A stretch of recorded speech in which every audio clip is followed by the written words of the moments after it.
الحمدللہ رب العالمین والصلاة والسلام علی محمد الامین.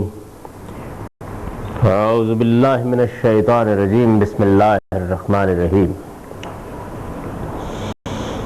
خواتین و حضرات، اس سے پچھلے لیکچر میں نے عمرے کی حقیقت اور اس کے مناسک بیان کیے تھے. اس لیکچر کا موضوع حج ہے.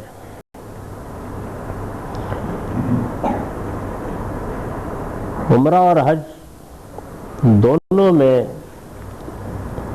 اللہ تعالیٰ کی حضوری، اس کا قرب، اس کی طرف تبتل، یہ تو ایک قدر مشترک کے طور پر موجود ہے. اس دنیا میں انسان جب اس حقیقت سے واقف ہوتا ہے کہ اس کا ایک پروردگار ہے، اور پھر اس حقیقت سے واقف ہوتا ہے کہ اس کو ایک دن اس کے حضور میں پہنچنا ہے، اور یہ حاضری معمولی نہیں ہے، بڑی غیر معمولی ہے.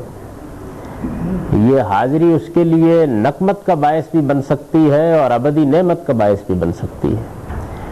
یہ حاضری اس کے لیے سرخروئی، عزت اور سرفرازی کا باعث بھی بن سکتی ہے اور ابدی رسوائی کا باعث بھی بن سکتی ہے. اس حاضری کی بنیاد جس طرح کے قرآن مجید نے واضح کیا ہے، اس کے سوا کچھ نہیں کہ بندہ ہر طرح کے شرک کی آلائش سے پاک ہو کر سچے ایمان کے ساتھ اپنے مالک کے حضور میں پہنچ جائے. یہی انبیاء علیہم السلام کی دعوت ہے. اسی کے لیے انسان اس دنیا میں متنبع رہتا، تغودو کرتا، اور آخری لمحے تک یہ کوشش کرتا ہے کہ جب روز محشر وہ اپنے مالک کے حضور میں اٹھایا جائے تو سرخروئی اور سرفرازی کے ساتھ اٹھایا جائے. اس کے دامن پر شرک کا کوئی دھبا نہ ہو، وہ اس کی توحید کو جیسے کہ وہ ہے مانتا ہو، اور اس نے اپنی زندگی اس کے تقاضوں کو پورا کرنے میں بسر کی. یہی حقیقت ہے جس کو موت کے بعد اپنی آخری صورت میں نمودار ہو جانا ہے. یعنی اس احساس کے ساتھ کہ پروردگار تیرا کوئی شریک نہیں ہے، تو تنہا اس کائنات کا خالق ہے، میری ساری آرزوئیں، میری ساری تمنائیں، میری ساری دعائیں، میرے سارے سلام تیرے ہی لیے ہیں. اس احساس کے ساتھ بندہ قیامت میں اٹھے گا، اور اگر اس نے اس دنیا کے اندر حاضری کی اس حقیقت کو پا لیا ہے تو وہاں بھی یہی چیز اس کو حاصل ہو جائے گی، وہ اس نعمت سے بہرایاب ہو جائے گا. حج اس کو سمبلائز کرتا ہے، وہ اس کا علامتی اظہار ہے. جو حاضری محشر میں ہونی ہے اس کو وہ بالکل ممثل کر کے دکھا دیتا ہے. حج میں ایک پہلو تو یہ ہے. دوسری چیز یہ ہے کہ اس دنیا میں اللہ تعالیٰ نے انسانوں کی ہدایت کا سامان کیا ہے اور اس کے لیے اپنا دین نازل فرمایا ہے. یہ دین آتا تو آسمان سے ہے اور انبیاء علیہم السلام کے پاس پہنچا ہے، اور انبیاء علیہم السلام کو اللہ تعالیٰ نے دیا ہے، اللہ تعالیٰ کے فرستادوں نے ان تک پہنچایا ہے. لیکن اس دنیا میں اس دین کے بہت سے معاملات ایسے ہیں جن کو انسانوں کی نصرت، انسانوں کی مدد، انسانوں کی اعانت پر منحصر کر دیا گیا ہے. چنانچہ انبیاء علیہم السلام کی تاریخ کا مطالعہ کرنے سے بھی یہ بات معلوم ہوتی ہے کہ انہوں نے جس طرح انسانوں سے وہ مطالبات کیے ہیں جو اخلاقی تزکیے کے لیے ناگزیر ہیں، اور جن میں ان کو ایک شریعت دی ہے، اس کے احکام اور اس کی ہدایات دی ہیں، اسی طرح ان سے اللہ کے دین کی نصرت کا تقاضا بھی کیا ہے. ایمان کے جو تقاضے قرآن مجید میں بیان ہوئے ہیں ان میں ایک بڑا اہم تقاضا اللہ کے دین کی نصرت کا ہے.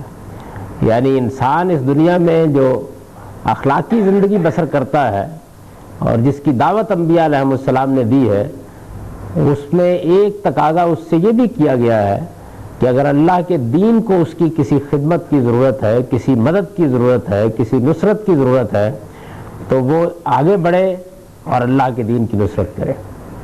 اس نصرت کا آخری درجے میں ظہور جہاد اور قتال کی صورت میں ہوتا ہے، یعنی ایسے مواقع آ جاتے ہیں جب اللہ کے دین کے لیے جان و مال کی قربانی مانگی جاتی ہے۔ یہ آخری درجہ ہے اللہ کے دین کی نصرت کا۔ لوگ جب اللہ کی راہ میں انفاق کرتے ہیں، اس کے دین کے فروغ کے لیے جدوجہد کرتے ہیں، مساجد بناتے ہیں، دینی علوم کی درسگاہیں قائم کرتے ہیں، اپنے معاشرے میں دین کے فروغ کے پروگرام بناتے ہیں، تو یہ سب دین کی نصرت کے کام ہیں، اور یہ اس امت کے اندر ہمیشہ ہوتے رہے ہیں، اب بھی ہوتے ہیں۔ لیکن اس میں ایک آخری چیز جس کو ذروہ سرام کی حیثیت حاصل ہے، گویا اس میں یہ تقاضا اپنے کلمنیشن پر، اپنے زنخ پر پہنچ جاتا ہے، وہ جہاد اور قتال ہے۔ اور جہاد اور قتال میں ظاہر ہے کہ آدمی کو اپنا مال بھی کھپانا پڑتا ہے اور اپنی جان بھی بعض اوقات قربان کرنا پڑتی ہے۔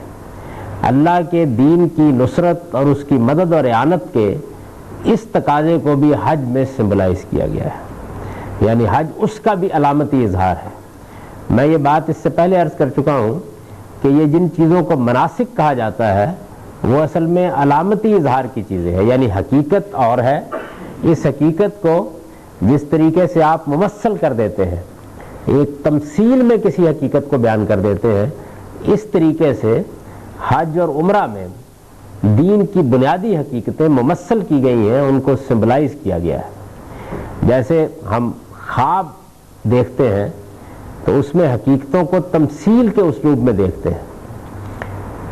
سیدنا یوسف علیہ السلام کا خواب قرآن میں بیان ہوا ہے کہ انہوں نے 11 ستاروں کو اور سورج اور چاند کو اپنے سامنے سجدہ دیکھا۔ اس کی حقیقت جب نمودار ہوئی تو وہ یہ تھی کہ ان کے بھائی اور ان کے والدین بھی ان کی عظمت کا اعتراف کرنے پر مجبور ہو گئے، حقیقت یہ تھی۔ لیکن یہ حقیقت جس تمثیلی صورت میں نمودار ہوئی وہ 11 ستاروں اور سورج اور چاند کا ان کے سامنے سجدہ ریز ہونا تھا۔ بالکل اسی طریقے سے حج اور عمرے میں بھی حقیقتیں سمبلائز کی جاتی ہیں، ان کو ممثل کیا جاتا ہے اور اس تمثیل کے اسلوب میں وہ بیان ہوتی ہیں۔ میں نے ابھی یہ عرض کیا کہ حج میں دونوں چیزوں کو جمع کیا گیا ہے، یعنی ایک طرف اللہ تعالیٰ کی طرف تبتل، فرار اللہ، اس کے حضور میں حاضر ہونا، محشر میں جس طریقے سے ہم کو اٹھنا ہے اس حاضری کو ممثل کیا گیا ہے، اور دوسری جانب اللہ کے دین کی نصرت کے لیے جہاد و قتال کی جو ذمہ داری اہل ایمان پر ڈالی گئی ہے اس کو ممثل کیا گیا ہے۔ یعنی گویا یوں سمجھ لیجئے کہ حج ایک طرف محشر میں اللہ تعالیٰ کے حضور میں اٹھنے کو بالکل تمثیل کے اسلوب میں انسان کے وجود پر طاری کر دیتا ہے، اور دوسری جانب اللہ کے دین کی نصرت کے لیے اگر جہاد و قتال کی نوبت آ جائے تو اس کے مراحل کو بھی بالکل سمبلائز کر دیتا ہے۔ یہ دونوں چیزیں ہیں جن کو ملا کر حج کے مناسک اللہ تعالیٰ نے قائم فرمائے ہیں۔ حج کے مناسک کے بارے میں بھی یہ بات ذہن میں رکھنی چاہیے کہ یہ رسالت مآب صلی اللہ علیہ وسلم سے شروع نہیں ہوئے، سیدنا ابراہیم علیہ السلام کے زمانے سے ایسے ہی چلے آ رہے تھے۔ ممکن ہے اس سے پہلے بھی اسی طرح رہے ہوں، لیکن سیدنا ابراہیم علیہ السلام کے زمانے سے تو اس کی تاریخ محفوظ ہے، اور ہم کو معلوم ہے، قرآن مجید کے ذریعے سے بھی معلوم ہے اور عرب کی تاریخ کے ذریعے سے بھی معلوم ہے کہ یہ مناسک بالکل اسی طرح رائج تھے۔ رسالت مآب صلی اللہ علیہ وسلم کی بعثت کے بعد اور قرآن کے نزول کی صورت میں جہاں کہیں کوئی غلطی یا کوتاہی ہو رہی تھی یا کوئی بدعت داخل ہو گئی تھی، صرف اس کی اصلاح کی گئی ہے۔ چنانچہ حج کے ان مناسک کو سمجھنے کے بعد جب میں آپ کے سامنے آیات رکھوں گا تو یہ بات بالکل واضح ہو جائے گی کہ قرآن مجید حج کے مناسک اصلاً بیان نہیں کرتا، وہ تو لوگوں کو معروف تھے، وہ ان سے واقف تھے پوری طرح، وہ ایک سنت کی حیثیت سے جاری تھے پہلے سے۔ البتہ اس معاملے میں بعض فقہی سوالات پیدا ہو رہے تھے اور بعض چیزوں کے بارے میں لوگوں نے غلط طریقے اختیار کر لیے ہوئے تھے۔ قرآن مجید نے صرف ان کو موضوع بنایا ہے۔ نماز کے معاملے میں بھی ایسا ہی کیا ہے، روزے کے معاملے میں بھی ایسا ہی کیا ہے، زکوٰۃ کے معاملے میں بھی ایسا ہی کیا ہے۔ یہ اصل میں قدیم سنن ہے، یہ انبیاء علیہ السلام کا دین ہے جو رسول اللہ صلی اللہ علیہ وسلم کے زمانے سے پہلے ہی موجود تھا۔ قرآن مجید نے اس کی اصلاح کی، اس کو زندہ کیا، اور اگر اس میں کہیں کوئی غلطی تھی تو اس کو درست کر دیا۔ حج میں جس طرح کہ میں نے ابھی عرض کیا، اس حاضری کو میدان عرفات کو ایک منزل قرار دے کر ممثل کیا گیا ہے، یعنی یوں سمجھ لیجئے کہ جو محشر کا میدان ہے اسی طرح کا ایک میدان اس دنیا کے اندر اس مقصد کے لیے خاص کر دیا گیا ہے۔ جس طرح عمرے کے لیے احرام باندھا جاتا ہے اور اس کی منزل حرم ہوتا ہے، اسی طرح حج کے لیے احرام باندھا جاتا ہے اور اس کی منزل میدان عرفات ہوتا ہے۔ احرام کی پابندیاں یہاں بھی وہی ہیں، وہاں بھی وہی ہیں، یعنی احرام اصل میں رہبانیت کی علامت ہے۔ اللہ کے لیے جب دنیا سے ہاتھ اٹھا لیا تو جو رہبان اپنے اوپر کچھ پابندیاں لگاتے تھے انہی کو ذرا معقول صورت میں عائد کر دیا گیا ہے، یعنی انسلا لباس پہن لیا جاتا ہے، ایسا جوتا پہنا جاتا ہے کہ جس سے پاؤں پوری طرح ڈھانپا نہ جا سکے، سر پر کوئی کپڑا نہیں رکھا جاتا، خواتین اپنا چہرہ نہیں ڈھانپ سکتی، اور عام لباس پہنتی ہیں اور مرد انسلا لباس پہن لیتے ہیں۔ اور پھر اس کے بعد کچھ پابندیاں ان پر عائد ہو جاتی ہیں، یعنی بال نہیں اتارے جا سکتے، ناخن نہیں ترشوائے جا سکتے، خوشبو نہیں لگائی جا سکتی، اسی طریقے سے زن و شو کے تعلق کی ممانعت ہو جاتی ہے، کسی جانور کو شکار نہیں کیا جا سکتا۔ ان پابندیوں کے ساتھ وہی ترانہ زبان پر ہوتا ہے جو عمرے کے لیے ہے، یعنی لبیک اللہم لبیک لبیک لا شریک لک لبیک، وہی اللہ تعالیٰ کی توحید کی شہادت، اور وہی بار بار یہ الفاظ کہ اے پروردگار میں حاضر ہوں، اے مالک میں حاضر ہوں، اے میرے آقا میں حاضر ہوں، یعنی گویا خدا کے حضور میں حاضری کو اس ذکر کی صورت میں، اس ترانے کی صورت میں زبانوں پر جاری کر دیا جاتا ہے۔ اس احرام کی پابندیاں بھی اگر باہر سے جا رہے ہوں تو میقات سے شروع ہوتی ہیں، اور اگر آدمی مکے میں ہو تو پھر جس جگہ وہ مقیم ہو وہیں سے شروع ہو جاتی ہے۔ اور عرفات میں پہنچنے کے لیے جو طریقہ اختیار کیا گیا ہے وہ یہ ہے کہ لوگ پہلے منا کے میدان میں جا کر خیمہ زن ہو جاتے ہیں، چونکہ اس کے بعد اس دوسرے مرحلے کو شروع ہونا ہوتا ہے جس میں جہاد و قتال کو ممثل کیا گیا ہے، جہاد و قتال کو سمبلائز کیا گیا ہے، تو وہاں پر ایک کیمپ لگا لیا جاتا ہے، بالکل ایسے ہی جس طرح کہ اگر کوئی فوج خدا کی راہ میں نکلے تو وہ کیمپ لگائے گی، اسی طریقے سے وہاں کیمپ کی زندگی اختیار کر لی جاتی ہے۔ ڈیرا ڈال کر وہاں لوگ بیٹھ جاتے ہیں، اور پھر اس کے بعد وہ اگلے دن عرفات میں روانگی کی تیاری کرتے ہیں۔ گویا یہ ایک طرح کا ایک کیمپ میں اسٹے ہوتا ہے، جس کے بعد اصل منزل کی طرف قافلے کو اٹھ کر روانہ ہو جانا ہوتا ہے۔ تو دونوں چیزیں چونکہ اس میں ملحوظ رکھی گئی ہیں، اس لیے مخصوص وقت مقرر کر دیے گئے ہیں، اس وقت تک پہنچنا ہے، اس وقت کو اٹھنا ہے، اس وقت تک واپس آ جانا ہے، تاکہ جس طریقے سے ایک فوج اللہ تعالیٰ کے راستے میں نکلے تو وہ اپنے کماندار کی ہدایت کے مطابق اپنے آپ کو مستعد رکھتی ہے، اور وقت کی پابندی کے ساتھ ہدایات کے مطابق مختلف اقدامات کرتی ہے، وہی پورے طریقے سے سمبلائز ہو جائے۔ میدان عرفات میں اور اسی طریقے سے منا میں جو آدمی کی کیفیت ہوتی ہے، اس میں چونکہ جہاد کو سمبلائز کیا گیا ہے، اور ہم قرآن مجید سے اس بات سے واقف ہیں کہ اس موقع کے اوپر نماز قصر ہو جاتی ہے، چنانچہ اسی رعایت سے نماز قصر ہو جاتی ہے، یعنی نماز جو ہے وہ نصف کر کے آدھی کر کے پڑھی جاتی ہے۔ اور یہی وجہ ہے کہ جب یہ آپا دھاپی اور یہ کیفیت اور اس کی تمثیل اپنے منتہا کو پہنچتی ہے تو پھر دوسری چیز بھی اس میں شامل ہو جاتی ہے کہ نمازوں کو جمع کرنا شروع کر دیا جاتا ہے، جیسے کہ میدان عرفات میں جمع کی جاتی ہے، جس طرح کے مزدلفہ میں جمع کی جاتی ہے۔ لوگوں کو اس معاملے میں بڑی غلطی لگی کہ انہوں نے اس جمع کو اور اس قصر کو سفر پر قیاس کیا، اور یہ خیال کیا کہ اگر سفر کی حالت ہے تو پھر ہی یہ چیز ہوگی، چنانچہ صحابہ کے زمانے ہی سے اس معاملے میں کچھ اختلاف ہو گیا۔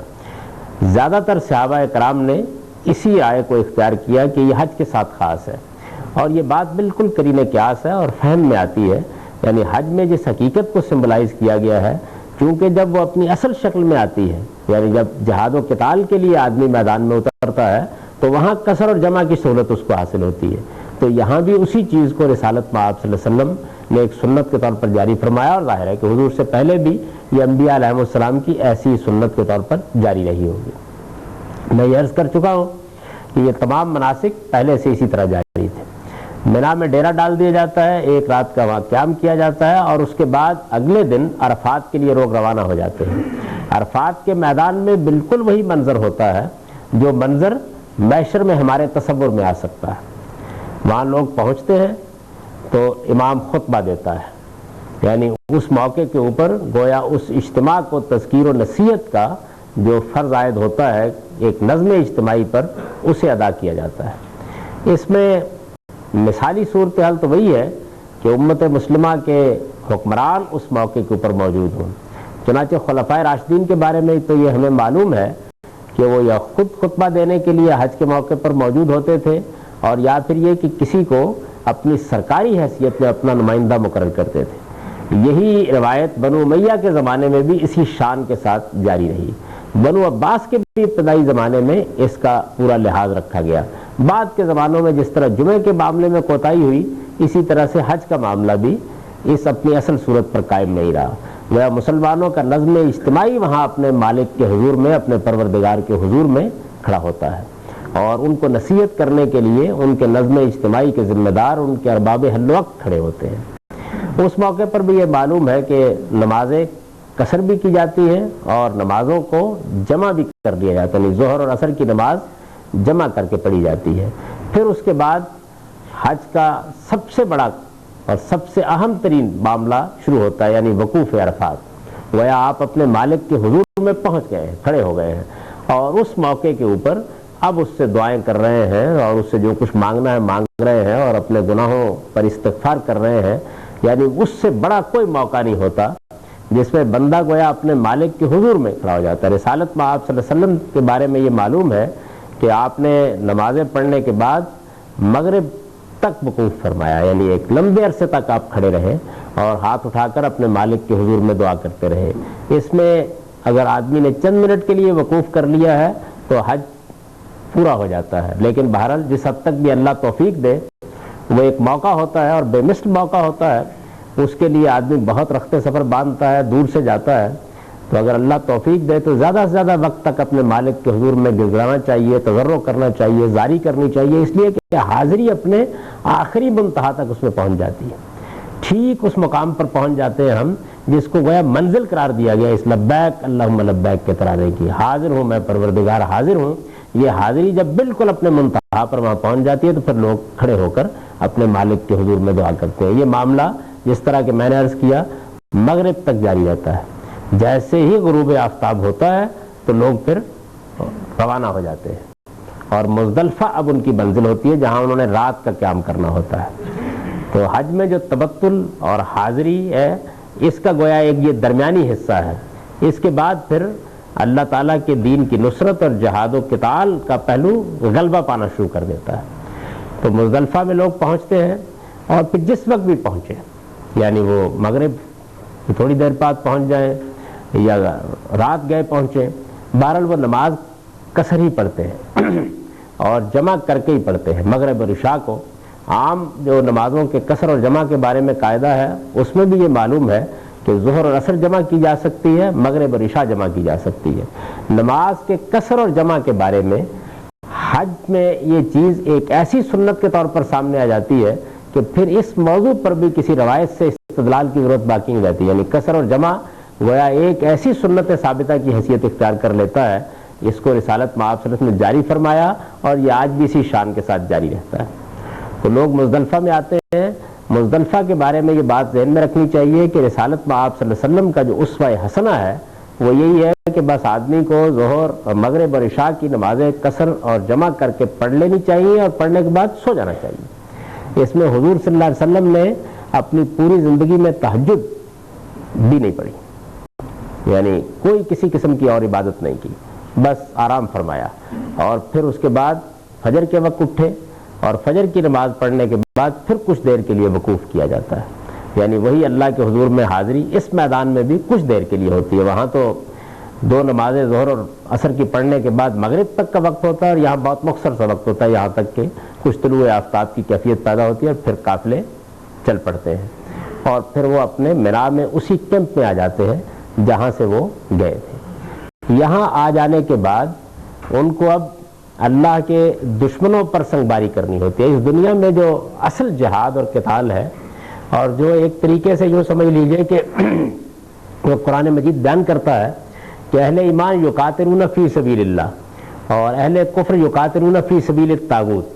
ایک طرف شیطان ہے جس کے ساتھ ہم کو جنگ کرنی ہے، اور ایک طرف رحمان ہے جس کی طرف سے ہم کو جنگ کرنی ہے.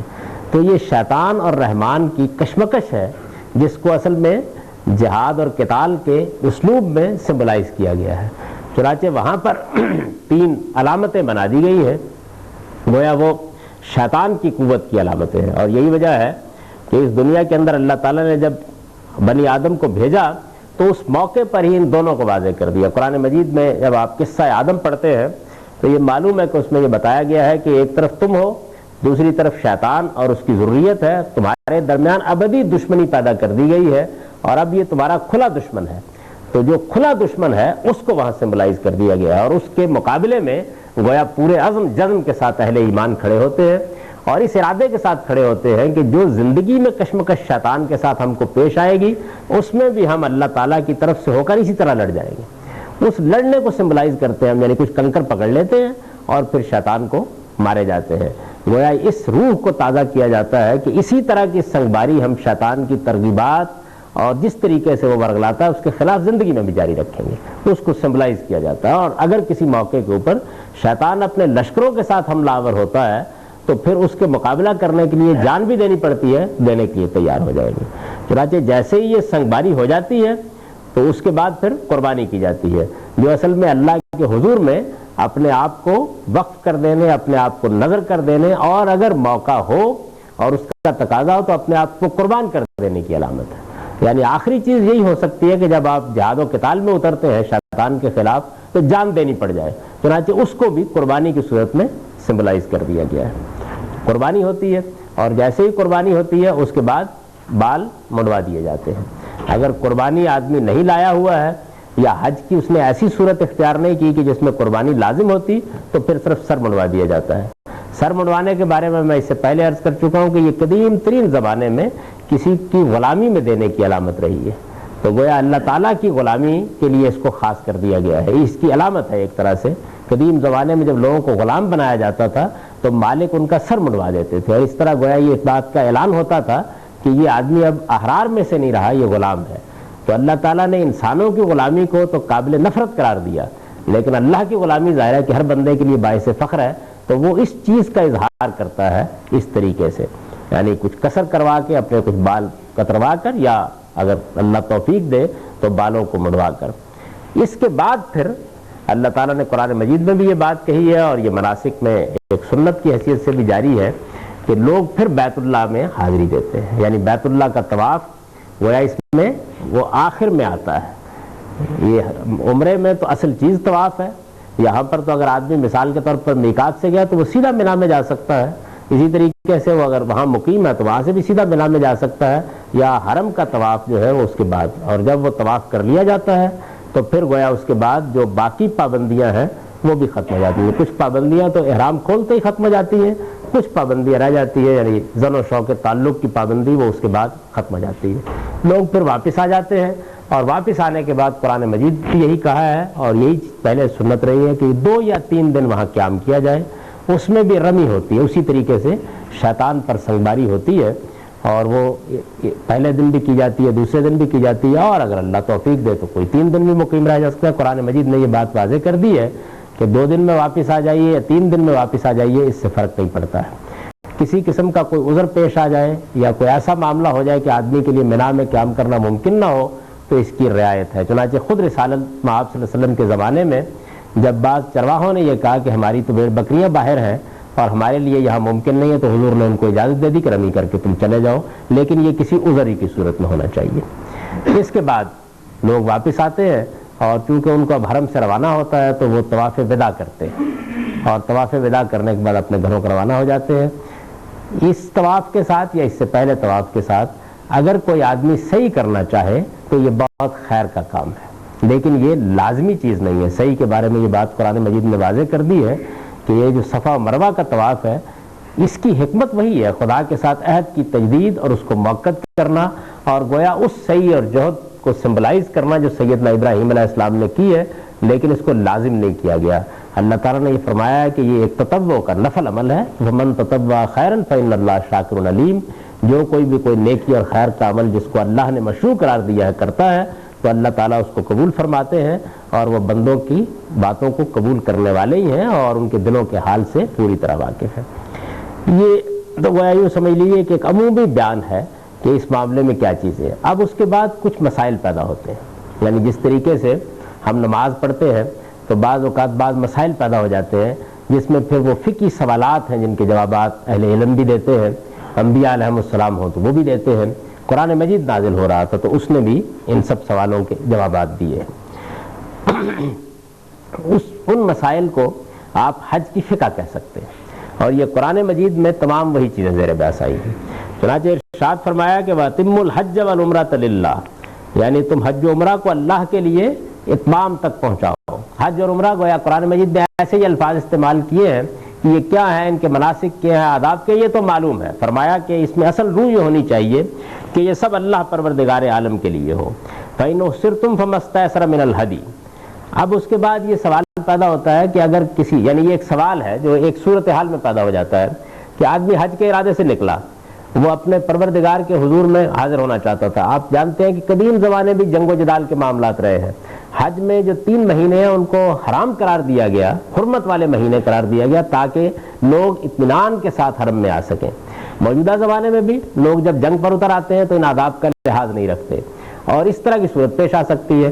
رسالت میں آپ صلی اللہ علیہ وسلم کے زمانے میں بھی یہ صورت پیش آ گئی کہ حضور عمرہ کرنے کے لیے تشریف لائے اور قریش نے آپ کو داخل نہیں ہونے دیا، تو فرمایا کہ اگر ایسی صورت کبھی پیدا ہو جائے، یعنی کسی بھی وجہ سے، کسی بیماری کی وجہ سے، کسی تکلیف کی وجہ سے، کوئی جہاز غرقاب ہو گیا، کوئی اور اس طرح کا معاملہ ہو گیا ہے، یا کسی جنگ کی وجہ سے، وہاں کے حالات مخدوش ہو جانے کی وجہ سے کوئی بھی صورت ہو کہ جس میں آدمی گر جائے، نہ جا سکے حرم تک، یعنی ارادہ کر لیا اس نے، حج کے لیے نکلا ہوا ہے، احرام باندھا ہوا ہے لیکن نہیں داخل ہو سکا، تو فرمایا کہ اس صورت میں وہ لوٹ آئے گا، یعنی اللہ حج اس کو قبول فرمائے گا، لیکن یہ ضروری ہے کہ چونکہ وہ حرم میں حاضر نہیں ہو سکتا تو اب اس کو قربانی دینی ہوگی۔ فَمَسْتَيْسَرَ مِنَ الْهَدْيِ، فرمایا وَلَا تَحْلِقُوا رُؤُوسَكُمْ حَتَّى يَبْلُغَ الْهَدْيُ مَحِلَّهُ، یعنی اس وقت تک سر نہیں مڈوایا جائے گا جب تک کہ ہدی کا جانور، قربانی کا جانور، یہ خاص اصطلاح ہے اس موقع قربانی کے لیے، ہدی کا جانور اپنی جگہ پر نہیں پہنچ جاتا یعنی قربان نہیں ہو جاتا، تو اگر تو بھیجنا ممکن ہو تو بھیج دیا جائے گا قافلے کے ساتھ اور وہاں وہ قربان ہو جائے گا، ایسا ممکن نہ ہو تو پھر جس جگہ بھی قربانی کی جا سکے وہاں قربانی کر دی جائے گی، اور اس کے بعد سر منڈوایا جائے گا۔ یعنی یہ بتا دیا گیا کہ احرام کھولنے کے آداب پھر یہ ہوں گے، اور ظاہر ہے کہ اس صورت میں آدمی کا حج ہو گیا، اس کی وجہ یہ ہے کہ وہ اپنے رب کے لیے نکلا تھا، مجبوری ہو گئی، پریشانی ہو گئی، تو وہ ایک قربانی کرے گا اور اس کے بعد ختم۔ فَمَنْ كَانَ مِنْكُمْ مَرِيضًا أَوْ بِهِ أَذًى مِّن رَأْسِهِ فَفِدْيَةٌ مِّن صِيَامٍ أَوْ صَدَقَةٍ أَوْ نُسُكٍ، فرمایا کہ اگر کوئی آدمی مریض ہے یا اس کے سر میں کوئی تکلیف ہے اور وہ بال نہیں مڈوا سکتا تو پھر اس کو یہ کرنا ہے کہ وہ یا تو روزوں کا فدیہ دے، یا اللہ کی راہ میں کچھ خرچ کرے، یا قربانی کر دے، یعنی ان میں سے کوئی بھی چیز کر سکتا ہے۔ اور قرآن نے جیسے ان کو بیان کیا ہے تو معلوم ہوتا ہے کہ وہ جتنے روزے مناسب سمجھے رکھ لے، 1 رکھ لے، 2 رکھ لے، جو کچھ اللہ کی راہ میں توفیق پائے انفاق کر دے، جیسی کچھ قربانی میں میسر اللہ کی راہ میں کر دے تو اس میں پھر وہ اگر سر نہیں مڈواتا ہے تو اس کا کفارہ ہو جائے گا۔ فرمایا فَإِذَا أَمِنْتُمْ فَمَنْ تَمَتَّعَ بِالْعُمْرَةِ إِلَى الْحَجِّ فَمَا اسْتَيْسَرَ مِنَ الْهَدْيِ، فرمایا لیکن اگر صورتحال امن کی ہو، یعنی ایسا نہ ہو کہ کوئی جنگ ہے، کوئی جدال ہے، پیش آ گئی ہے، ایسی صورت ہے، لیکن آدمی نے یہ کیا ہے کہ اس نے عمرے اور حج کو ایک سفر میں جمع کر لیا ہے، یعنی اس سے یہ بات خود بخود معلوم ہو گئی کہ سفر عمرے کے لیے بھی الگ کرنا پسندیدہ ہے اور حج کے لیے بھی الگ کرنا پسندیدہ ہے۔ یعنی بہتر صورت یہ ہے کہ آدمی کو اگر عمرے کی توفیق ہو تو عمرے ہی کا سفر کرے اور عام دنوں میں عمرہ کر کے لوٹ آئے، اور اگر حج کی توفیق ہو تو بس حج کی نیت کرے اور حج کر کے لوٹ آئے۔ لیکن اگر کوئی آدمی جیسے کہ ہمہ شمہ ہے جن کو خیال ہوتا ہے کہ وہ کہاں عمرے کے لیے الگ آ سکیں گے، کہاں حج کے لیے الگ آ سکیں گے، تو وہ پھر ایک مرجوز صورت اختیار کرتے ہیں، یعنی جو اصل صورت ہے اس کے بجائے وہ پھر ایک ہی سفر میں عمرہ اور حج کرتے ہیں۔ پہلے احرام باندھتے ہیں، جیسے کہ عام طور پر ہمارے یہاں سے لوگ جاتے ہیں کرتے ہیں کہ وہ پہلے جا کے عمرہ کرتے ہیں، پھر اس کے بعد احرام کھول دیتے ہیں، پھر 8 تاریخ کو احرام باندھ کے حج کرتے ہیں۔ یہ سمجھ لینا چاہیے کہ یہ دوسرے درجے کی صورت ہے، یعنی بہترین صورت جو قرآن مجید سے معلوم ہوتی ہے وہ یہ کہ عمرے کا سفر الگ کیا جائے، حج کا سفر الگ کیا جائے۔ فرمایا اگر کوئی یہ کرتا ہے، یعنی ایک ہی سفر میں حج اور عمرے کو جمع کرتا ہے، تو پھر اس کے کفارے کے طور پر فمستیسر من الہدی، پھر اس کو بھی قربانی کرنی ہوگی۔ چنانچہ یہ جو اب بہت بڑے پیمانے پر لازمی قربانی ہوتی ہے، یہ اصل میں اس وجہ سے ہوتی ہے، اگر کسی آدمی نے صرف حج کا احرام باندھا ہے، صرف عمرے کا احرام باندھا ہے، تو پھر لازم نہیں ہے کوئی قربانی، وہ ہدی کا جانور لے جائے تو یہ ایک تطوع اور نفل کی چیز ہوگی۔ تو وہ قربانی جو خدا کے حضور میں پیش کی جاتی ہے، حج کی قربانی، وہ تو غائب ہو گئی بالکل۔ یہ کفارے کی قربانی ہے جو لوگ کر کے آ جاتے ہیں، چونکہ وہ حج اور عمرے کو ایک سفر میں جمع کرتے ہیں۔ فرمایا فَبَلْ لَمْ يَجِدْ فَصِيَامُ ثَلَاثَةِ أَيَّامٍ فِي الْحَجِّ وَسَبْعَةٍ إِذَا رَجَعْتُمْ، لیکن اگر قربانی کا جانور دستیاب نہ ہو اور آدمی حج و عمرہ کو اکٹھا کرے تو پھر اس کو حج کے دنوں میں 3 روزے رکھنے چاہیے اور 7 روزے واپس آ کے رکھنے چاہیے، یعنی پھر یہ کفارہ ہوگا۔ تِلْکَ عَشْرَةٌ کاملہ، یہ 10 روزے ہیں جو پورے کر دینے چاہیے۔ ذَلِكَ لِمَن لَّمْ يَكُنْ أَهْلُهُ حَاضِرِ الْمَسْجِدِ الْحَرَامِ، یہ ان لوگوں کے لیے ہے، یعنی یہ واپس آ کے روزے رکھنے کا معاملہ 3 وہاں رکھ کے ساتھ یہاں، کہ جو مسجد حرام کے رہنے والے نہیں ہیں۔ وَاتَّقُوا اللَّهَ وَاعْلَمُوا أَنَّ اللَّهَ شَدِيدُ الْعِقَابِ، فرمایا ان تمام مناسک میں، خدا کے حضور میں حاضری میں، ان کو پورا کرتے وقت اللہ کا تقوی اختیار کرو، خدا سے ڈرتے رہو، اور یہ بات یاد رکھو کہ اللہ تعالیٰ بہت سخت گرفت کرنے والے ہیں۔ الحج اشہر معلومات، حج کے مہینے، حج کے ایام بالکل متعین ہے، یعنی اللہ نے ان کو مقرر کر رکھا ہے، یہ نہیں ہو سکتا کہ ہم کل جائیں اور حج کر لیں۔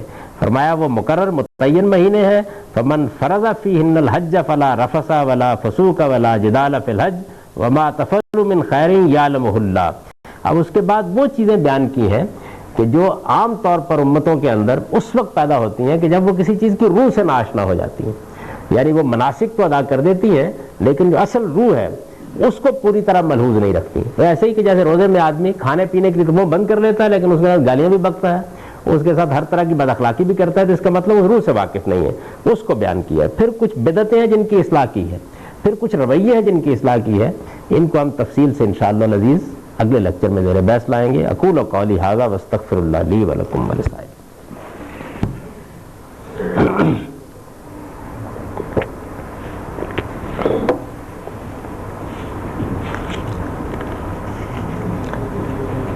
یہ پچھلے درس کے سوالات ہیں، ان سے میں شروع کر رہا ہوں۔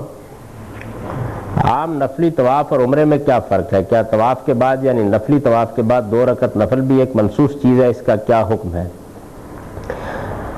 عمرے میں تو آپ احرام باندھتے ہیں، طواف کرتے ہیں، 2 رکعتیں پڑھتے ہیں، پھر اس کے بعد سر منڈواتے ہیں، پھر احرام کھولتے ہیں۔ یہ تو ایک باقاعدہ عبادت ہے جو کی جاتی ہے۔ جہاں تک عام نفلی طواف کا تعلق ہے وہ جب چاہیں جس لباس میں آپ چاہیں آپ کر سکتے ہیں، اور طواف جب بھی آپ کرتے ہیں تو اس کے بعد اگر 2 رکعت نفل پڑھیں تو یہ نبی صلی اللہ علیہ وسلم کا اسوہ حسنہ ہے، یعنی آپ نے اس طریقے سے نفل پڑھے تھے۔ یہ اس کا لازمی حصہ تو نہیں ہے لیکن اگر پڑھیں تو یہ اچھی بات ہے۔ حج کی استطاعت رکھنے والے کو پہلے حج کرنا چاہیے یا عمرہ؟ کیا حج کرنے کے بعد عمرہ کرنے کا کوئی جواز پیدا ہوتا ہے؟ اگر حج کی استطاعت ہے تو پہلے حج ہی کرنا چاہیے، اس لیے کہ عمرہ ہر حال میں ایک نفل عبادت ہے، وہ لازم نہیں کیا گیا، لیکن حج لازم کیا گیا ہے۔ اگر استطاعت ہو تو حج تو ہر حال میں کرنا چاہیے، اس کے بعد آپ کا جب چاہے جی آپ عمرہ کر سکتے ہیں، لیکن اگر حج کی استطاعت نہیں ہے یا ان ایام میں آپ کے پاس اسباب میسر نہیں ہے تو آپ عمرہ بھی کر سکتے ہیں پہلے۔ حج کو سیاست سے علیحدہ کیسے کیا جا سکتا ہے؟ نماز کو قریبی مسجد میں، جمعے کو جامع مسجد میں، جبکہ عیدین کو مرکز شہر میں ادا کرنے کا حکم ہے۔ جب تک حج میں بین الاقوامی سیاست کو ڈسکس نہ کیا جائے، اللہ تعالیٰ نے یہ موقع اسی لیے فراہم کیا ہے کہ مسلمانوں کو جو مسائل درپیش ہوں ان کا حل تلاش کیا جا سکے۔ مسلمانوں کے 5 لاکھ کے ہجوم میں تو کوئی ڈسکشن نہیں ہو سکتی، سر پٹول ہو سکتی ہے اگر یہ کام شروع کر دیا جائے۔ اب 20 لاکھ کے قریب کا ہجوم ہوتا ہے۔ البتہ یہ اچھی بات ہے کہ اگر مسلمانوں کے ارباب حل وقت اس موقع کے اوپر جمع ہیں تو وہ اس طرح کی کوئی کانفرنس کرنا چاہیں کر لیں، لیکن اس کو حج کے مناسک میں شامل نہیں کیا گیا۔ جو خطبہ دیا جاتا ہے وہ تذکیر اور نصیحت کے لیے دیا جاتا ہے۔ باقی یہ بات کہ چونکہ اس دنیا کے اندر انسان اپنا ایک انفرادی وجود بھی رکھتا ہے اور ایک اجتماعی وجود بھی رکھتا ہے، اس اجتماعی وجود کے تحت ہمیشہ وہ ایک نظم قائم کرتا ہے، اس نظم کو ریاست کی صورت دیتا ہے، اور جس طریقے سے اس کا وجود اپنا اظہار اپنی انفرادی شخصیت میں کرتا ہے ایسے اجتماعی شخصیت نہیں کرتا ہے۔ ہمارے دین نے یہ کیا ہے کہ عبادات میں بھی ان دونوں چیزوں کا لحاظ کیا ہے۔ چنانچہ جمعے کے دن بھی یہ لازم کیا گیا کہ حکمران جمعہ آ کر پڑھائے، حج میں بھی اس چیز کو ایک سنت کے طور پر جاری کیا گیا کہ مسلمانوں کے ارباب ہر وقت حج کا خطبہ دے تاکہ اجتماعی اور انفرادی دونوں سطح پر عبادت ہو. یعنی حج کو سیاست بنانے کی ضرورت نہیں ہے, سیاست کو عبادت کرنی چاہیے آگے حج کے موقع پر. کیا تمام صحابہ کرام حضرت اسماعیل کی اولاد ہیں؟ ایسا نہیں ہے, تمام صحابہ کرام حضرت اسماعیل کی اولاد نہیں ہے. صحابہ تو انصار میں سے بھی ہیں جو بنی قحطان میں سے تھے, اسی طرح بعض دوسرے قبائل اور دوسرے لوگوں میں سے بھی صحابہ کرام ہیں, سب حضرت اسماعیل کی اولاد نہیں, لیکن زیادہ تعداد ان کی حضرت اسماعیل کی اولادی ہے. اس وجہ سے اس کا غلبہ عام طور پر رہتا ہے بیانات میں. قرآن میں ہے کہ اللہ کے دن مناتے رہو, یہ اللہ کے دن کون سے ہیں؟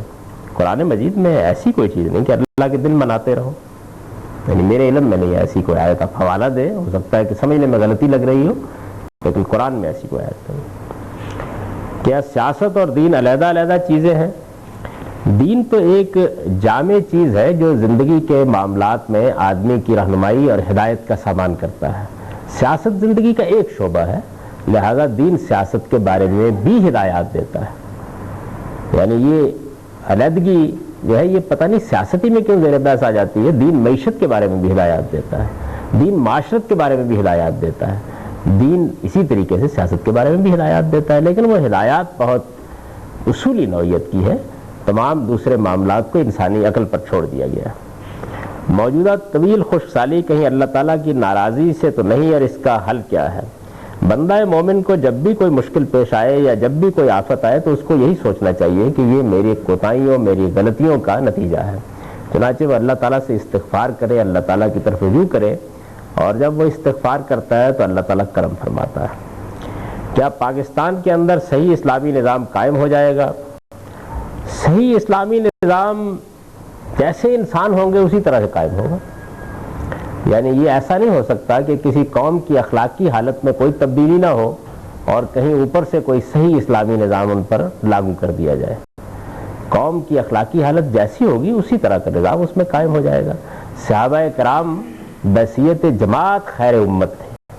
اللہ تعالیٰ نے ان کے بارے میں یہ قرآن مجید میں بتایا ہے کہ وہ انسانیت کا بہترین گروہ بن گئے, اخلاقی اعتبار سے اس مقام پر پہنچ گئے جہاں دین کا معیار بن گئے وہ, اور اللہ تعالیٰ نے ان کو ان کے اس خاص اخلاقی مقام کی وجہ سے شہادت کے منصب پر فائز کر دیا. یعنی وہ منصب ان کو دیا جو انبیاء علیہ السلام کا منصب ہے, بحیثیت مجموعی, کہ ان کے ذریعے سے اللہ کی حجت پوری ہوتی تھی, اور وہ اسی طریقے سے منکرین حق کو سزا دینے کا اختیار رکھتے تھے جیسے اللہ کے پیغمبر سزا دینے کا اختیار رکھتے ہیں. یہ کوئی معمولی درجہ نہیں ہے, یہ ان کو حاصل ہوا, اس لیے حاصل ہوا کہ وہ خیر امت بنے, اور یہی وجہ ہے کہ پھر ان کی ایک عظیم سلطنت بھی قائم ہوئی, اللہ کی نعمت ان کو حاصل ہوئی, اور انہوں نے صحیح اسلامی نظام جس کو آپ کہتے ہیں وہ بھی قائم کر ڈالا.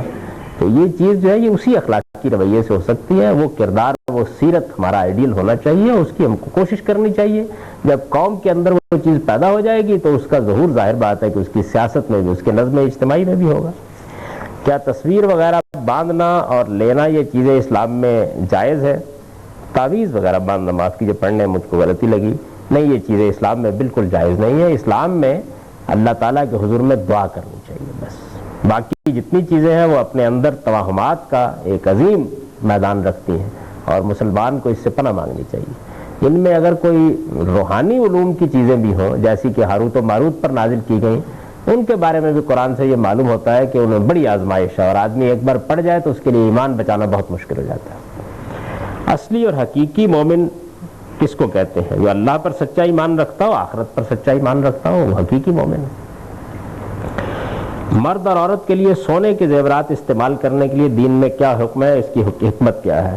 اصل میں دین میں اسراف ممنوع ہے, یعنی فضول خرچی نمائش یہ ممنوع ہے. نمائش کی چیزیں, فضول خرچی کی چیزیں, غلط مقامات پر خرچ کرنے کی چیزوں کو اللہ نے سخت ناپسند کیا ہے, اور یہ بتایا ہے کہ آدمی کو اپنے اخراجات میں ہمیشہ اعتدال پسند ہونا چاہیے. یہ کہا ہے نا کہ اہل ایمان جب خرچ کرتے ہیں تو وہ خرچ کرتے ہیں اس طریقے سے کہ نہ اس میں اسراف ہوتا ہے نہ اس کے اندر بخل ہوتا ہے, وَكَانَ بَيْنَ ذَلِكَ قِوَامًا, بلکہ ایک اعتدال کا رویہ اختیار کرتے ہیں. تو سونے کے زیورات پہننا یا کوئی اس طرح کے کپڑے جو اسٹیٹس سمبل ہوں, جس کو رسالت مآب صلی اللہ علیہ وسلم لباس شہرت قرار دیا, اسی طرح کی گاڑیاں رکھنا, اسی طرح گھر بنانا, یہ سب چیزیں دین میں ممنوع ہیں، ان کو پسند نہیں کیا گیا۔ تو سونا چونکہ اس زمانے میں ایک علامت تھی اس طرح کی نمائش کی، اس کا ذکر خاص طور پر آ گیا، ریشم کا ذکر خاص طور پر آ گیا۔ مقصود سونا اور ریشم نہیں ہے، مقصود اسراف اور نمائش سے روکنا ہے۔ تو عورتوں کو بھی اتنا ہی زیور پہننے کی اجازت ہے جتنا آرائش کے لیے وہ پہنے، نہ کہ نمائش کے لیے پہنے۔ اور یہ ہر آدمی جانتا ہوتا ہے کہ آرائش کہاں ختم ہو جاتی ہے اور نمائش کہاں سے شروع ہو جاتی ہے۔ آپ لازمی نمازوں میں رفع یدین اختیار نہیں کرتے، اس کی کیا وجہ ہے؟ لازمی نمازوں میں صحابہ کرام کی اجماعی سنت پر عمل پیرا رہتا ہوں، اور جو نفل نمازیں ہیں ان کے اندر وہ کام بھی کر لیتا ہوں کہ جو مستحبات کی نوعیت کے ہیں۔ ہماری برادری میں عام طور پر خواتین بیٹھ کر نماز ادا کرتی ہیں اور اس کی عادی ہو جاتی ہیں، اس کے بارے میں دین کیا کہتا ہے؟ بیٹھ کر نماز تو بغیر کسی عذر کے نہیں پڑھنی چاہیے، یعنی خواتین مرد دونوں کو کھڑے ہو کر نماز پڑھنی چاہیے، یہی سنت ہے نماز کے بارے میں۔ البتہ اگر کوئی تکلیف ہے، کوئی مسئلہ ہے، کوئی مشکل ہے تو پھر بیٹھ کر نماز پڑھی جا سکتی ہے۔ کیا آپ ٹوتھ برش کو مسواک کا نیول بدل قرار دیتے ہیں؟ یعنی اصل میں دانت صاف کرنے چاہیے، منہ کو صاف رکھنا چاہیے، ناک کو صاف رکھنا چاہیے، اس چیز کو ایک سنت کے طور پر جاری کیا گیا ہے دین میں۔ اس کے لیے آپ مسواک استعمال کریں، آپ ٹوتھ برش استعمال کریں، کوئی اور چیز استعمال کریں، یعنی اس کا تعلق تو تمدن کی ترقی سے ہے۔ تمدنی حالات کے لحاظ سے چیزوں میں تبدیلیاں ہوتی رہتی ہیں۔ انسان یہ کیسے معلوم کرے کہ وہ تزکیے کے کس مقام پر کھڑا ہے؟ انسان کو یہ معلوم کرنے کی کوئی ضرورت نہیں ہے کہ وہ تزکیے کس مقام پر کھڑا ہے، اس کو مرتے دم تک اپنے آپ کو پاک کرنے کی جدوجہد کرتے رہنا چاہیے۔ یہ مقام کیا ہے اس کا، یہ قیامت میں معلوم ہو جائے گا۔ کیا مشرف صاحب کی حکومت آئینی طور پر صحیح ہے؟ کیا ان کے قانون کی اتباع ہم پر ضروری ہے؟ یہ حکومت جو یہ ڈیفیکٹو مانی جاتی ہے، یعنی بالفعل مانی جاتی ہے، اس کا کوئی قانونی جواز نہ شریعت میں ہے اور نہ ہمارے آئین میں ہے۔ کیا آج کل جو تاجر لوگ ہڑتالیں کر رہے ہیں تو کیا یہ جائز ہے؟ اور ان کے موقف کو، اب تو انہوں نے ہڑتال ختم کر دی ہے، بس اب آپ بھی ختم کر دیں اس طرح کے سوالات۔ اکثر آپ مجموعہ وظائف یا کئی اور کتابوں میں پڑھتے ہیں کہ کسی مشکل وقت میں سورہ مزمل یا سورہ یاسین کو ایک نشست میں 11 دن یا 41 دن کسی خاص مقررہ مقدار میں پڑھیں، کسی خاص وقت پر، مثلا عصر کی نماز کے بعد یا عشاء کے بعد اول و آخر 11 دفعہ درود شریف کے ساتھ۔ اور اگر کوئی شخص کسی مالی مشکل سے دوچار ہو اور وہ کشادگی رزق کے لیے اس طریقے سے دعا کرنا چاہے تو یہ دعا کرنے کا صحیح طریقہ ہے یا غلط؟ بے شک دعا تو ہم نماز میں بھی مانگتے ہیں، لیکن اس طرح بھی تو آخر ہم اللہ ہی سے رجوع کرتے ہیں، بہت کنفیوژن ہے۔ اللہ سے آپ رجوع کیجئے اس طریقے کے مطابق جو اللہ کے پیغمبر نے بتایا ہے، اور اللہ کے پیغمبر نے اور قرآن مجید نے اللہ کی طرف رجوع کرنے کا طریقہ یہ بتایا ہے کہ جب مشکلات ہوں، مصیبتیں ہوں، تو استعینوا بالصبر والصلاۃ، یعنی آپ صبر کے ساتھ حالات کا مقابلہ کریں اور نماز کے ذریعے سے اللہ کی مدد مانگیں۔ یہ طریقہ اللہ کا بتایا ہوا ہے، باقی سب طریقے لوگوں کے ایجاد کیے ہوئے، یہ طریقہ جو آپ نے بیان کیا یہ بھی لوگوں کا ایجاد کیا ہوا ہے۔ تو اللہ کے پیغمبر کے طریقے پر قائم رہنا چاہیے، اس میں دیر ہوتی ہے لیکن آدمی کا ایمان بھی بچتا ہے اور اللہ کی رحمت بھی اس کو حاصل ہو جاتی ہے۔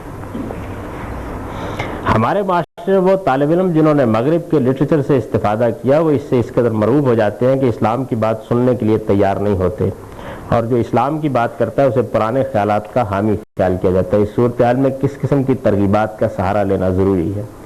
دیکھیے، جو صورتحال اس وقت ہم کو درپیش ہے اس میں اسلام کو ان نوجوانوں کی زبان میں جس کو وہ سمجھ سکیں پیش کرنا چاہیے، ان کے ساتھ بہت محبت کا رویہ اختیار کرنا چاہیے، فتوے بازی سے گریز کرنا چاہیے، اور یہ سمجھنا چاہیے کہ ایک تہذیب کا جب غلبہ ہوتا ہے تو بہت کم لوگ ہوتے ہیں کہ جو اس کے مقابلے میں کھڑے رہ سکتے ہیں۔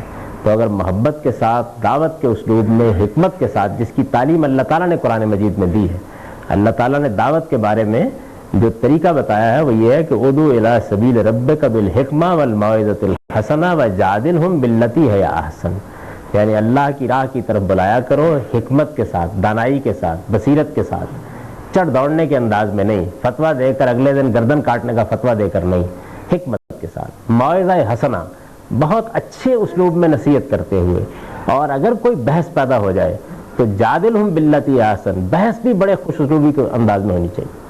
یہ اللہ تعالیٰ کی ہدایات ہے۔ اور یہاں تک آگے فرما دیا ہے کہ اگر دوسرا کوئی زیادتی کر دیتا ہے تو بے شک زیادتی کے نتیجے میں تم کو بدلہ لینے کا تو حق ہے، لیکن اگر نہ لو، دعوت کے میدان میں کھڑے ہو کر اور مظلوم کی حیثیت سے یہ کام کرتے رہو تو اللہ اس طرح کے لوگوں کو بہت پسند فرماتے ہیں. یہ دعوت کی حکمت ہے. حضور صلی اللہ علیہ وسلم کے والدین مسلمان تھے یا نہیں؟ حدیث میں اس قسم کے تاثر ملتے ہیں کہ آپ کے والدین دوزخ میں ہیں، آپ کی تحقیق کیا ہے؟ بعض روایتوں میں یہ بات بیان ہوئی ہے، لیکن اس میں کوئی بات حتمیت کے ساتھ نہیں کہنا چاہیے. اس معاملے کو اللہ تعالیٰ پر چھوڑ دینا چاہیے، کیونکہ ان کے بارے میں ہمارے پاس کوئی معلومات حتمی طور پر موجود نہیں ہے کہ وہ اس مشرکانہ مذہب پر تھے جو قریش میں تھا یا نہیں تھے. کوئی معلومات نہیں ہے. اور حضور صلی اللہ علیہ وسلم کی بعض روایات سے کچھ منفی تاثر حاصل ہوتا ہے، لیکن روایات کیونکہ حتمی طور پر ہمارے پاس نہیں پہنچی، راویوں کے ذریعے سے پہنچی، اور اس میں بہت کچھ اونچ نیچ بھی ہو جاتی ہے. اس وجہ سے میں سمجھتا ہوں کہ اس معاملے میں خاموشی بہت بہتر ہے. یہ معاملہ اللہ تعالیٰ پر چھوڑ دینا چاہیے. آپ نے ایک دو نشست پہلے الصلاۃ خیر من النوم کے بارے میں بتایا تھا کہ یہ اضافہ نہیں بلکہ حضرت عمر نے اپنے غلام کو صرف یہ کہا تھا کہ اسے اذانی میں رہنے دو. اس سلسلے میں کوئی ریفرنس کوٹ کر دیجئے. جو آپ مسلم شریف کی ساری کتاب نکال لیں یا مشکات نکال لیں، یعنی عام حدیث کا مجموعہ ہے، اس میں ذرا اذان کی پڑھ لیں روایتیں، اس میں معلوم ہو جائے گا کہ الصلاۃ خیر من النوم حضور کی اپنی سکھائی ہوئی اذان میں موجود ہے پہلے سے. تو حضرت عمر نے جو کچھ کہا وہ یہی تھا کہ میں نے بیان کر دیا. چند پروگرام پہلے آپ نے حدیث پڑھی تھی کہ رسول اللہ صلی اللہ علیہ وسلم نے فرمایا کہ ہم انبیاء کا وارث کوئی نہیں ہوتا. ایک نشست میں آپ نے یہ بھی فرمایا تھا کہ حدیث کو قرآن پر پرکھنا چاہیے، برائے مہربانی اس حدیث کو قرآن سے ثابت کر دیجیے. آپ نے آدھی حدیث نقل کی، اس وجہ سے وہ قرآن کے مطابق محسوس نہیں ہوتی. پوری بات یہ ہے کہ نہ ہم انبیاء کسی چیز کے مالک ہوتے ہیں، نہ اس کو وراثت میں منتقل کرتے ہیں. یہ بات کہی. تو جب ہم کسی چیز کے مالک نہیں، تو میں بھی اگر کسی چیز کا مالک نہیں ہوں تو میری وراثت میں بھی کچھ منتقل نہیں ہوگا. یعنی انبیاء اپنے پاس رکھتے ہی کچھ نہیں ہے کہ وہ جس کے مالک ہو اور بعد میں اس کی وراثت میں منتقل کی جائے. ہمارے دین میں حج اور عمرے کے حکم میں کیا فرق ہے؟ کیا جس طرح ایک صاحب استطاعت مسلمان پر حج ایک لازمی فریضے کی حیثیت رکھتا ہے، اسی طرح عمرے کا بھی حکم ہے؟ حج تو ایک لازمی فریضے کی حیثیت رکھتا ہے. عمرے کے بارے میں یہ ہے کہ وہ ایک نفل عبادت ہے، آپ کریں تو آپ کے لیے باعث اجر ہوگا.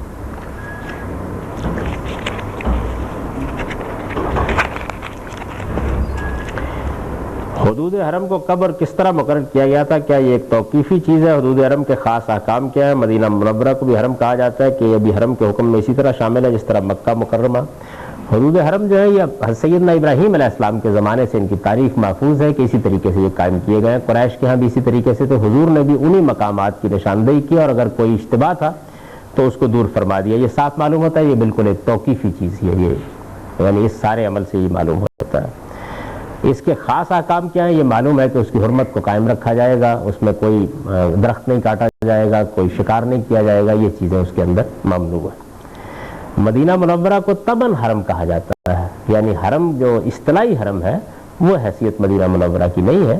طبعاً حضور صلی اللہ علیہ وسلم نے دعا کی اس کے بارے میں، تو اس کو پھر حرم کہا جاتا ہے اور حرمین شریفین کہہ دیا جاتا ہے. اس کو وہ بھی ایک بڑی محترم جگہ ہے، لیکن اس میں وہ احکام نہیں ہے جو خاص حدود حرم کے احکام ہیں. مزدلفہ کے مقام کو قرآن میں مشعر حرام کیوں کہا گیا؟ اس کا مطلب کیا ہے؟ اس مقام کا یہی نام ہمیشہ سے رائج تھا، یعنی یہ گویا لوگوں کے وہاں جمع ہونے کی ایک حرمت والی جگہ ہے، جیسے عرفات ایک جگہ ہے. تو یہی نام اس کا پہلے سے معروف تھا. طواف قدوم کسے کہتے ہیں؟ یعنی جب آپ پہلی مرتبہ حرم میں داخل ہوتے ہیں تو جو طواف کرتے ہیں اس کو طواف قدوم کہا جاتا ہے، گویا وہ پہلی مرتبہ حرم میں قدم رکھنے کا طواف ہے. کیا حج افراد کرنے والے کو بھی سب سے پہلے بیت اللہ کا طواف کرنا ضروری ہے؟ جی بالکل ضروری نہیں ہے. حج میں اگر آپ سیدھے چلے گئے ہیں منا میں تو آپ چلے جائیے، وہی ایسے ہی کرنا بھی چاہیے. اس میں طواف کیا جاتا ہے جب آپ قربانی کر کے سر منڈوا دیتے ہیں اور احرام کھول لیتے ہیں، وہ طواف لازم ہے. کیا حج افراد کرنے والا بھی حج کا احرام مکہ ہی میں باندھے گا؟ اگر وہ باہر سے جا رہا ہے تو میقات سے باندھے گا، اگر وہ مکہ میں مقیم ہے تو پھر اپنی قیامگاہ سے باندھے گا. کیا عمرے کے ارکان میں طواف کے بعد 2 رکعت نماز پڑھنا بھی شامل ہے یا پھر یہ ایک مستحب چیز ہے؟ یہ ایک مستحب چیز ہے، لازمی حصہ نہیں ہے. یعنی گویا یوں سمجھیے کہ آپ اللہ کی مسجد میں گئے ہیں تو آپ نے طواف کیا تو آپ 2 رکعتیں بھی پڑھ لیتے ہیں. یہ حضور کا اسوہ ہے اور بڑی پسندیدہ چیز ہے. عمرے کی ادائیگی کے بعد زمزم کا پانی پینا بھی کیا ایک دینی چیز ہے؟ حضور نے پانی اس طریقے سے پیا، یہ آپ کا اسوہ حسنہ ہے، لیکن یہ عمرے کے لازمی ارکان میں شامل نہیں. ظاہر ہے کہ ہر مسلمان کی یہ آرزو ہوتی ہے کہ وہ زیادہ سے زیادہ حضور نے جو کچھ کیا وہ کرے، لیکن اس کا فرق سمجھ لینا چاہیے.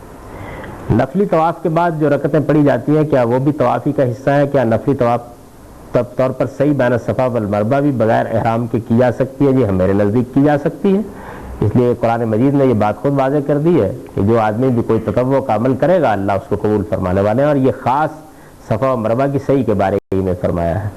جو رکعتیں پڑھی جاتی ہیں ان کی نوعیت میں نے بیان کر دی اس سے پہلے۔ حدیث کی کتابوں میں ایک روایت ہے کہ زمزم کا پانی ہر اس چیز کے لیے جس کے لیے وہ پیا جائے، الماء زمزم لما شرب لہو۔ اس حدیث کا مطلب واضح فرمایا، یہ بتائیں کہ زمزم کے پانی کی دین میں کیا حیثیت ہے اور اس کی تاریخ کیا ہے۔ کہ زمزم کے کنویں کا پانی کسی دور میں بندی ہو گیا تھا۔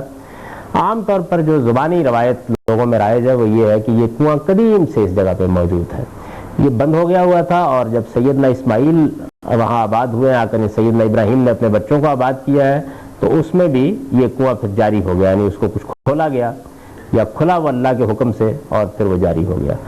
پھر اس کے بعد بھی ایک زمانہ ایسا اس کے اوپر آیا کہ جس میں یہ بالکل پاٹ دیا گیا، بند ہو گیا تھا، چنانچہ سیدنا عبد المطلب نے اس کو دوبارہ کھلوایا اس کنویں کو اور دوبارہ جاری کروایا۔ اور بعد میں بھی ایسے ادوار آئے ہیں کہ جس میں بعض اوقات حملے ہوئے ہیں حرم پر، جیسے کرامتہ وغیرہ کا حملہ ہوا، کوئی 20 سال کے لیے حجر اسود اکھاڑ کر لے گئے تھے، تو اس زمانے میں بھی کچھ دیر کے لیے یہ کنواں بند ہو گیا تھا۔ ایسا مختلف ادوار میں ہوتا رہا ہے۔ باقی یہ ہے کہ یہ اللہ کے گھر کا گویا ایک تحفہ ہے، اسی اعتبار سے ہم اس کو یہاں لاتے ہیں اور اسی اعتبار سے پیتے ہیں، اور جس کو اللہ نے اپنا ارمغان قرار دیا ہے تو ظاہر ہے کہ پھر آدمی اگر اس میں شفا کی نیت رکھتا ہے تو اللہ تعالیٰ اس کی یہ دعا قبول فرماتے ہیں، شفا تو اللہ ہی دیتے ہیں، اور وہ ظاہر ہے کہ جو ہم دعائیں کھاتے ہیں یا اور کوئی چیز کھاتے ہیں اس میں بھی اللہ کے اذن ہی سے آتی ہے۔ یہی بات اس روایت میں بیان کی گئی ہے۔ حج میں عورتوں کے لیے کیا سفید لباس کوئی خاص پابندی ہے؟ پہنے تو بہتر ہے، اگر نہیں تو خواتین کیسا لباس اختیار کر سکتی ہیں؟ جو ان کے عام کپڑے ہیں وہ پہن سکتی ہیں، لیکن اگر سفید لباس پہنے تو یہ اچھا ہے۔ عورت کا سطر کیا، اس کی پابندی کس کس کے سامنے ہے اور کس کس کے سامنے نہیں ہے؟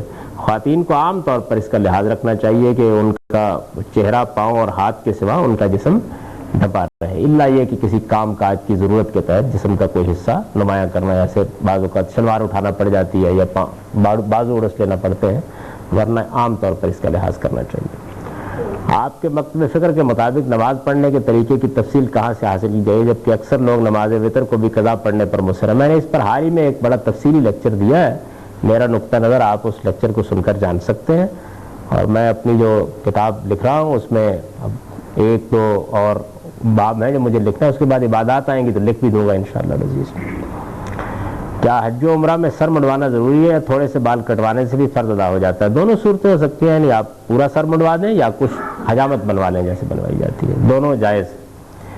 حج پر جا کر تمام زیارتوں پر حاضر ہونا ضروری ہے یا اپنی مرضی پر منحصر ہے؟ کیونکہ ہمارے ہاں یہ چیز کافی شدت سے پائی جاتی ہے۔ حج میں جو چیزیں ضروری ہیں وہ میں نے بیان کر دی ہیں اور اس پہ تفصیل سے اس کے مناسک بیان کر دی، اس کے علاوہ کوئی چیز ضروری نہیں ہے۔ آپ وہاں گئے ہوئے ہیں تو ظاہر بات ہے کہ ہر آدمی کی خواہش ہوتی ہے تو آپ جائیے، لیکن ضروری وہی چیزیں ہیں جو بیان کر دی ہیں۔